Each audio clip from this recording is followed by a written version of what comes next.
अस्सलाम वालेकुम। आपकी अपनी क्लिनिकल साइकोलॉजिस्ट माहिदा अशरफ साइक काउंसलिंग क्लिनिक के साथ आज फिर मैं हाज़िर हूँ।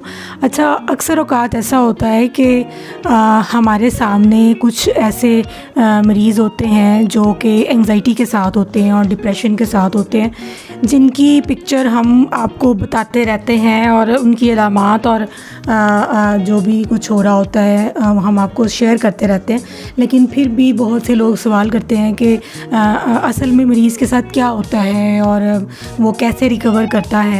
तो आज हमारे पास हमारी एक पेशेंट है जिनकी आइडेंटिटी हम शो नहीं कर रहे, और हमारी कोशिश है कि वो आप अपना एक्सपीरियंस आपके साथ शेयर करें ताकि आपको सिम्टम्स के बारे में और जो पूरा एक साइकोथेरेपी का ट्रीटमेंट चलता है उसके बारे में आपको थोड़ी सी आगाही दें वो।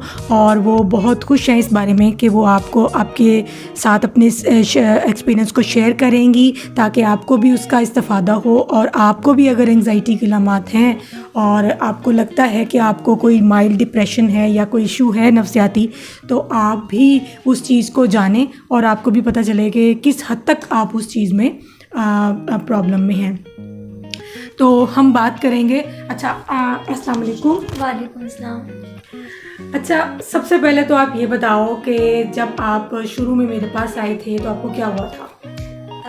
बेसिकली स्टार्ट से स्टडी मुझे काफ़ी ज़्यादा पसंद थी, तो मेरी एंजाइटी रिलेटेड भी स्टडी से है। तो मेरे सर में दर्द बहुत ज़्यादा होता था, मेरे जिस समय पट्टों में काफ़ी ज़्यादा खिंचाव और पेन रहता था, और टांगों तक और बाजुओं में, यानी कि पूरी बॉडी के एक मसल दर्द करता था। सर दर्द ज़्यादा देर तक रहता था, आँखों में काफ़ी ज़्यादा जलन होती थी और बेचैनी और घबराहट होती थी, दिल की धड़कन तेज़ हो जाती थी, हाथ पाँव काँपने लगते थे, पसीना आता था, सांस लेने में दुश्वारी होती थी। नींद और खाने पीने के बारे में भी बताओ।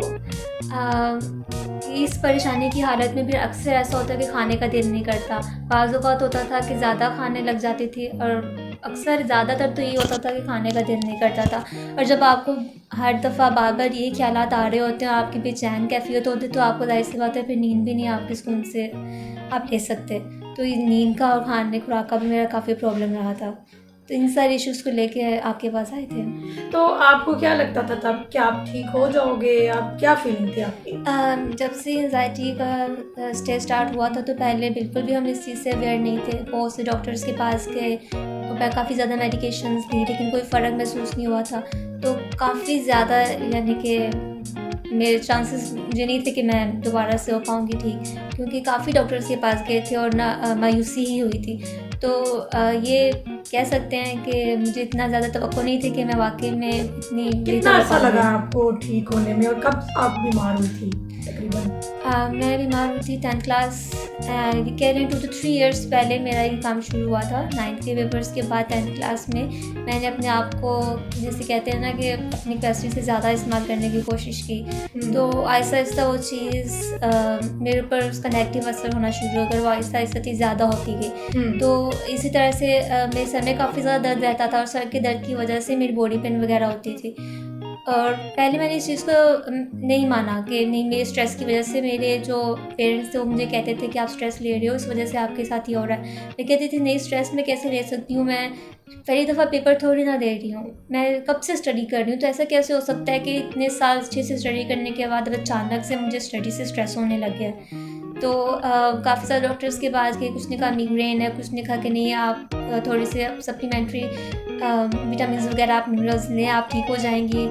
इस तरह से काफ़ी ज़्यादा ब्लड टेस्ट वगैरह भी हुए, लेकिन सब उसमें क्या था? टेस्ट में क्या आया? टेस्ट मेरे बिल्कुल नॉर्मल थे। तो ये चीज़ काफ़ी ज़्यादा मुझे डिप्रेसिंग लगती थी कि टेस्ट में बिल्कुल नॉर्मल है, लेकिन सर में दर्द भी हो रहा है। पढ़ते हुए तो क्या महसूस होता था आपको? पढ़ते हुए डर काफ़ी ज़्यादा लगता था, खौफ बहुत ज़्यादा होता था, और जिस तरह से मैं पढ़ना स्टार्ट करती थी, जिस तरह से सारी नेगेटिव फीलिंग्स और थॉट्स जहन में आ जाती थी, वर्स्ट से वर्स्ट सर्कमस्टेंसेस क्या हो सकते हैं वो सारे जहन में, दिमाग के सामने, आँखों के सामने पूरी एक मूवी चलने लग जाती थी कि ये कुछ हो सकता है, ये कुछ हो सकता है। फिर आहिस्ता आहिस्ता वो, जिस तरह से मैंने आपको बताया, सिम्टम्स वो शो होना शुरू हो जाती थी। तो अभी जब आप मेरे पास आए थे और आपके सिम्टम्स काफ़ी पीक पे थे। हाँ जी, तो मेडिसिन के साथ भी पीक पे थे। मेडिसिन के बावजूद भी पीक पे थे, तो आपकी मेडिसिन चल रही थी और आप को लगता था कि कोई फ़र्क नहीं पड़ रहा, क्या ऐसा ही था?